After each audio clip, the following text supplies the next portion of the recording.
So I've been asked to say a few words before we start with the Q&A today, and one of the things, or one of the challenges that I guess Heather put to me was to see if I could find connections. And the good news is I found several connections, and I'm going to start with a one-word connection, and that is categories. I'll explain what I mean by that. When the very first time I came to Chicago was actually for an American Political Science Association conference. I think it was either 2003, 2004. And the then president of APSA, Suzanne Huber-Rudolph, gave her speech, and it was entitled "The Imperialism of Categories." And she made the case that as Western scholars, we need to think about the categories that we take to the rest of the world, that we take to the field, and think about those categories as tools or objects or subjects of imperialism. And we need to think about the ways in which we can deconstruct, reconstruct those categories. To think about the Western roots of those categories. And the best way to do that is to go abroad. And this is exactly what I think our 7 presenters showed us this afternoon. Traveling and going, studying abroad allows us to dislodge ourselves, to remove those lenses and rethink these categories. There are a number of categories that the students touched upon today. The first one I want to mention is youth. Chris and Annie and Nika all talked about youth and the ways in which youth can be a source of empowerment and a source of social justice, and thinking about youth in KwaZulu-Natal, youth as the future. And the future and the past was another set of categories. Future and past, modernity and tradition, both in KwaZulu-Natal. I think it also came through in Andrew's presentation of Russia, of Moscow and Victory Square. Another category, or perhaps set of categories, femininity, gender, women. Annie and John and Nika touched upon these in really intriguing and interesting ways, and took these categories and rethought these categories in response to the work, the field work and interviews they did while abroad. Rights. Thinking about rights. Rights as responsibilities or rights as duties, instead of rights as things that are given to us, negative rights versus positive rights in KwaZulu-Natal. The right to have freedom from housework, the right to be responsible for your family, for your community, redefining what we mean by rights. Empowerment for whom, by whom. This was another category across several of the presentations. Race, both in Virginia's presentation and in Kelly's presentation. Redefining race, rethinking race, disabilities, social definitions, and boundaries, shifting those boundaries. Spaces, literal spaces, parks in Moscow, intellectual spaces, spaces through art. Virginia's presentation on reconfiguring boundaries and conceptions of Native Americans, conceptions of containment, overcoming containment through art. These are some of the categories that I saw this afternoon in the presentation. I'm sure there are many others that you can think of. And I really just want to end my comments by moving from categories to a general question for all of the presenters. And you don't have to answer it right now. I'd like to go to the audience first. But perhaps if you could touch upon, for me, how did this shift in terms of categories or thinking about categories change your life, your work in the classroom, outside of the classroom, thinking about your careers, your futures, after you return from your study abroad experiences? And that's a question I have for everybody. But I don't want you to answer that now. Maybe you can touch upon that in response to some of the other questions. And I'd like to open it up to everybody for Q&A. And I particularly encourage students to come forward first to ask questions of our panel this afternoon. So do I have a brave volunteer to go first? Yes, if you could stand up and introduce yourself. Hello, my name is Kula Manning. I'm a senior at Yale College, and I have a question for John. So I wanted to know about the social life of the transgender people that you interviewed while you were in India. So how does society perceive them? Is it something that's accepted? And so can you just talk about that? I tried to touch on that a little bit, but time constraints forced me to gloss over some of the specifics. But what I was talking about was that in India there's widespread transphobia, but the transgender communities of India occupy this really interesting liminal space between the sacred and the profane, because on the one hand they're revered as these holy figures, right, because they understand their gender identity to be this divine blessing from the god Shiva, which imbues them with the power to confer fertility and good fortune upon other people. And so they're valued in that regard, and they're invited to weddings, they're invited to social ceremonies. But on the other hand, the ambiguity of their gender identity, because they're perceived as neither fully male nor fully female, precludes their full participation in society. And so there's a lot of fear, there's a lot of misunderstanding, they're marginalized in the workplace, and so they've been in some ways castigated to this underclass in India, where they have to move to urban areas which are more progressive in terms of transgender equality. They typically engage in sex work. They are forced to beg for money to make a living or to provide blessings in exchange for monetary offerings. So I was in a really unique place. Tamil Nadu was one of the most progressive states in moving for transgender equality due to the efforts of a lot of the community-based organizations in Tamil Nadu. The state has created a transgender welfare board. The government is now providing a scheme wherein they offer free sexual reassignment surgery to transgender individuals so they don't have to have these really dangerous and unhealthy back alley procedures. So Tamil Nadu is really progressive, but the overall picture in India is unfortunately sort of bleak for these communities. And that's why I think research like this is kind of important, because examining and thus demystifying the processes by which these individuals conceptualize their gender identity, I think is one of the necessary prerequisites to their full inclusion in Indian society and any meaningful avenues of recourse.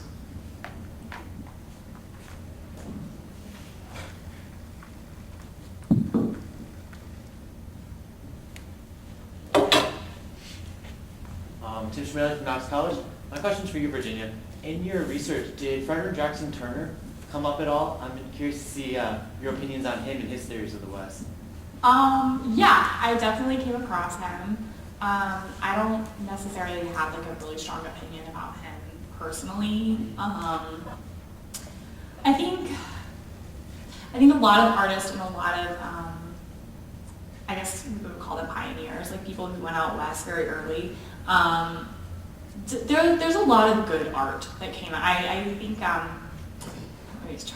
there's a lot of good art and a lot of good opinions that come out, and a lot of interesting cultural clashes that occurred between the time that I was looking at, so 1840 to 1900. But I think a lot of the art is very similar and it's very stereotypical. And one of the problems is that the portraits that were being done at that time don't really move out of that in a lot of ways. There's a lot of other art, there's a lot of landscape art or art that deals actually with animals, animals that were encountered, and then people or Euro-Americans and natives together. And those pieces I think kind of cross some boundaries that are a little more interesting. But the portraits themselves, I didn't find a lot of really awesome material that I thought was breaking any norm. I don't have a lot of personal opinion about him. Sorry. Other questions? Yes. I'm Leslie from Lawrence University. I just have a question about how you guys all decided to go to the places that you did, because I think your research took up a lot of your presentation, and I think, Chris, you kind of touched on that more than others, but I just think it would be interesting to know how you got to where you did. Let me repeat the question for those that didn't hear it. The question was to all of the panelists, how did you decide where you went for your study abroad? So I'm just going to start at this end with Kelly, and if you could answer briefly and pass the microphone along. I'm an African Studies minor, and I got interested in Africa through work with invisible children, which works with probably a lot of you guys know that. But the war that occurred in northern Uganda, so I wanted to go to Uganda for a really long time. It's really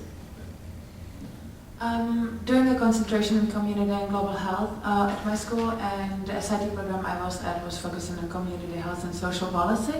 So selecting an appropriate program, and then also I have a friend from South Africa who influenced me a lot in my high school, and I wanted to learn more about his country, and that connection definitely was very important for me in deciding between Chile and South Africa in the end. I started work on feminist theology in South Africa about 2.5 years ago, and just went from there and did a whole bunch of research projects on the area, and really had to go there and see for myself what was going on. I'm a lifelong interest in Russia, and specifically military Russia, and so looking at a place that had a lot of various massive connection, I wanted to see how modern Russia is looking at the older generation of Russia. Thank you. To sort of talk about this, I was really interested in education policy issues. I'm also, my family's from Mexico, I already speak Spanish, I didn't have an interest in learning the language. I also think that there's a lot of value in studying domestically because there's a lot of practical use. What I learned was incredibly practical for what I'm going to do next year, what I want to do in my life, and learning about my own society was just as important to me. So.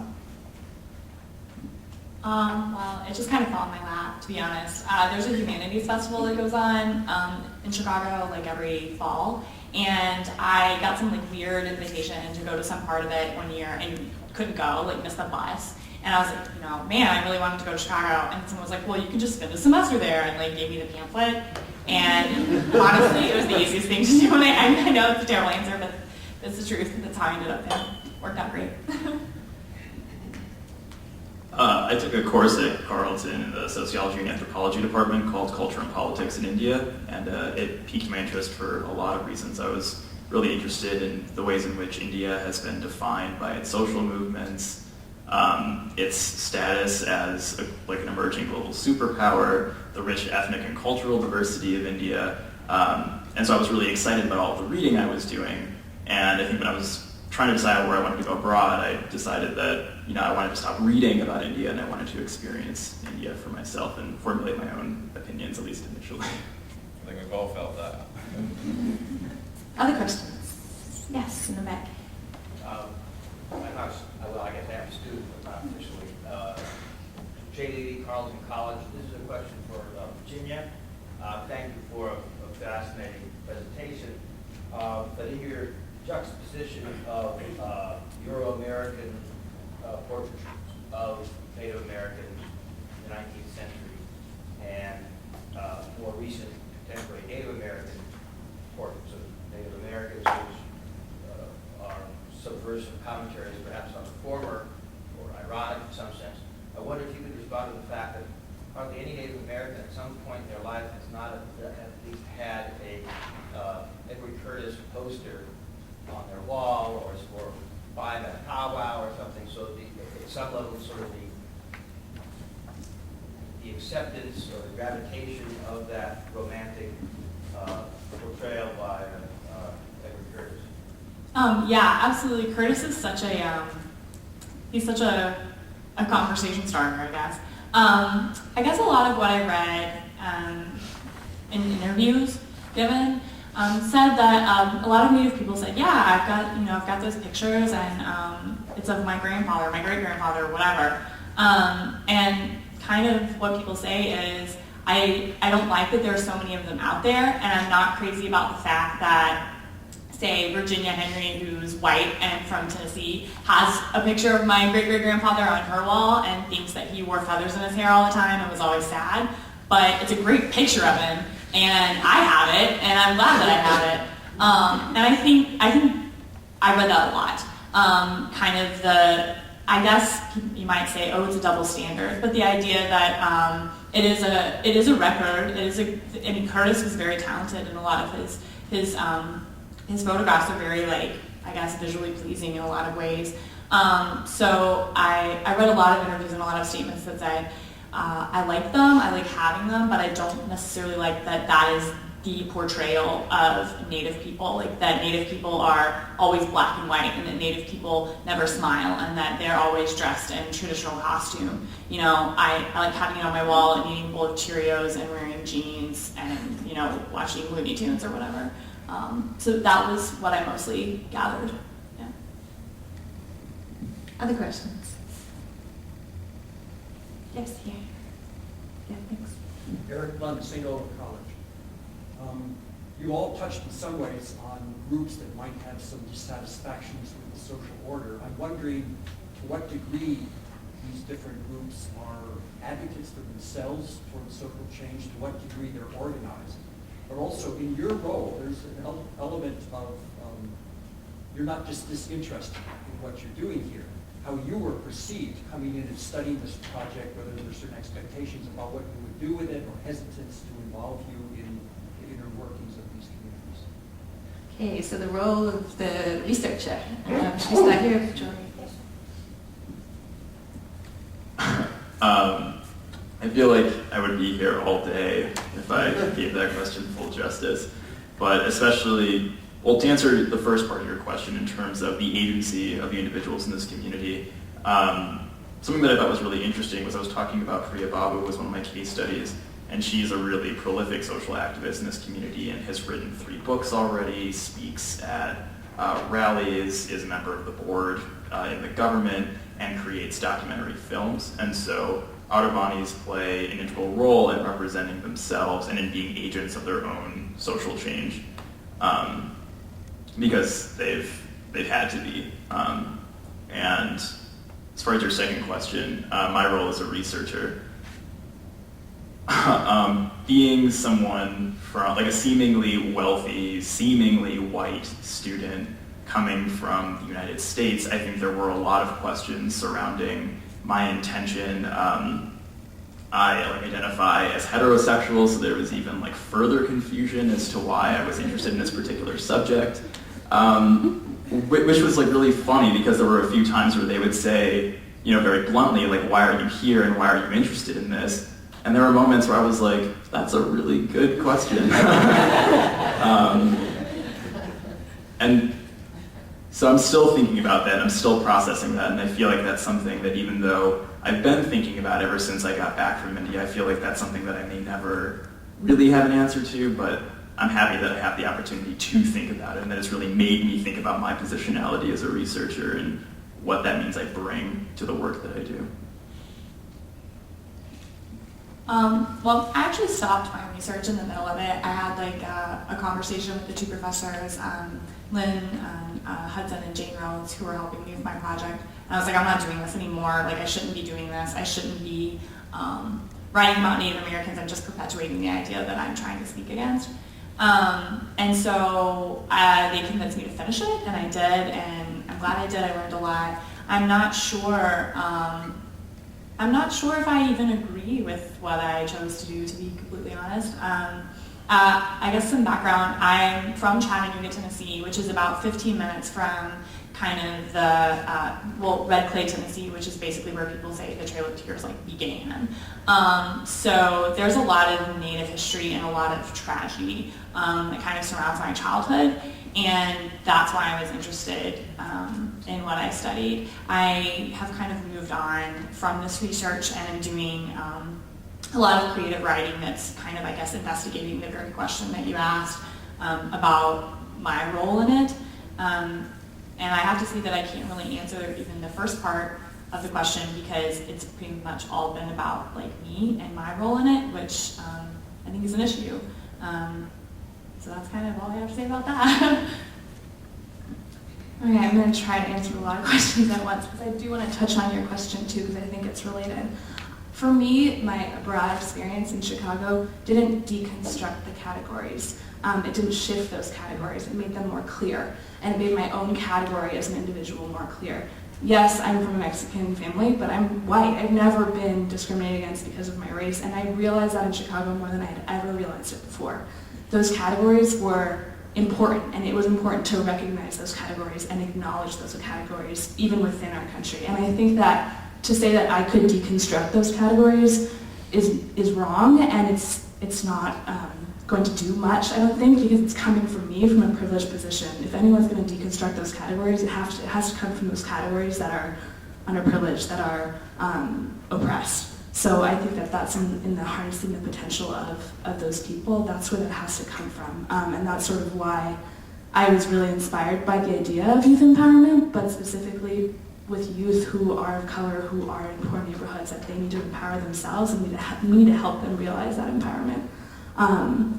Yeah, I come from a position of privilege, and so to do that is hard, and I think that only comes with acknowledging that and creating some sort of open dialogue.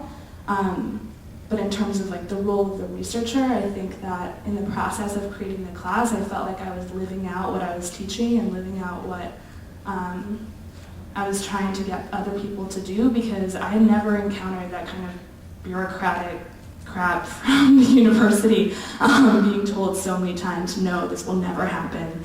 4 committees have said no, and like the amount of committees that our school has and things like that, where I was completely like, had no idea that was going on. And so to be able to finally have the class start, I feel like I was living out what I was teaching, and that I was empowered myself, and because I can empower others. Well, just to look at the first question, a lot of people do express dissatisfaction with Victory Park. There's a lot of my intellectual research, reading articles and reading journals and whatnot. As I was conducting that research, it was mostly in the library. And when I'm talking with people about Victory Park, I never really had any conflict that I was coming and talking about their war, the Great Patriotic War. They were just talking about the park and what they thought of it.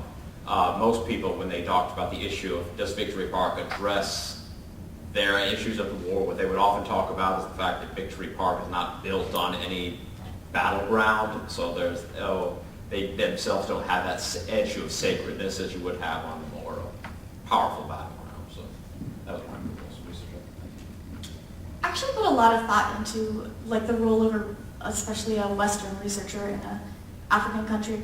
And I guess I was lucky because in the community I was in, the students it had been established in the community that we were curious students there. We just wanted to find out. We weren't there to like try to speak for them or try to organize them or anything. And I had worked in the community previously as a high school teacher before I went to go do my research. So being a white student ended up being not as big of a deal as I thought it was. It actually it gave me an advantage because I obviously didn't know about their culture, and so I could ask all kinds of dumb questions that, like my advisor was a Zulu professor, and she said, oh, you can ask things that I can't ask because you're a stupid white girl. So it actually gave me an advantage in the culture. Being in a very similar setting, I thought about my role a lot, and I have a very different experience. For me, being in rural area and being white, female, and studying women and their life was really difficult because I was in this different position. I could access male spaces differently. And there is a division of spaces between males and female. I could go to purely male meetings where women couldn't do, and I could cross the lines. And therefore, I knew it was hard for me to fully, as much as I tried, to associate with either of these groups. And also, it did give me certain advantage, but also a lot of limitations. And I think the people I talked to were very aware of that, and sometimes would contradict themselves in the interviews because of what they perceived I would want to hear when we talk about modernity and Western rights, and they assumed that I do have certain opinions, and I have to deal with that, and I will have to deal with that in my papers and in how I view what I'm writing and what I was studying, and it's really important. The persons with albinism in Uganda and in East Africa have done a really good job about self-motivation, just because pretty much people have not been helping them So those who haven't gotten education and started to form organizations, there is a problems with some want to be categorized as disabled, some want their separate category, and so issues maneuvering through that. They're really receptive to me coming in just because they haven't gotten a lot of outside support as of yet. There's a little bit going on, but just people really don't know about this issue is really the main problem. But sometimes I got mistaken for an albino, so it's cool. We're pretty much out of time, but I do want, if anyone has a burning desire to answer my question about categories and looking forward or looking to your futures, I'd like to give you the opportunity briefly to respond to that before we wrap it up. Kelly? I received a Fulbright to go to Panama and study albinism there, where it's about 1 in 500 people in the Kuna tribe. And they're actually considered very differently over there. They're supposed to be kind of heaven sent and things like that. So looking at how they're incorporated in culture and how maybe Ugandans could incorporate that as well. I never knew, but I became very passionate about women's rights and gender issues. I'm taking my first courses on it. I'll be taking feminist political theory next semester. And I think I'm finding a lot what I love and where I want to go with my life, so it changed my life a lot. I kind of had an opposite reaction from I went into the country thinking that I had done all this outside study and I thought I had good ideas for making changes, and I really realized that, like Chris, change has to come from within. You know, we can't, it is not our role as white Westerners to come in and say, okay, I have these ideas, this is what we should do. And it changed really my ideas because I was planning on going back there next year and studying and working and trying to make changes, and I don't know. I'm staying in the United States for a little while and going to different countries and not going anywhere with the idea that I know what's going on. Well, in terms of categorization, I found studying Victory Park, indeed in all of Russia, categories are very difficult to determine, especially in Victory Park because the very category of the park is rather fluid.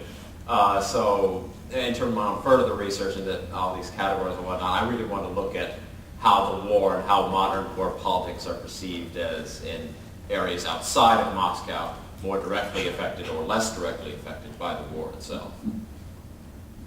I sort of think I've spoken about this already, so I might just pass the microphone on. Well, like as a Latino student, I guess I've thought a lot about what it means to recognize diversity and to recognize like minority voices and the importance of difference. But I think with doing this project, it made me realize the importance of taking it one step further and sort of like disaggregating those categories of differences and realizing that, you know, like, yes, it is good to recognize that, you know, differences in society exist, but also like even within those categories, there are fragmentations and like different narratives which emerge.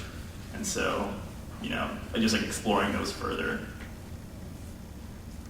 Thanks. So I'd like you all to join me in thanking the panel for really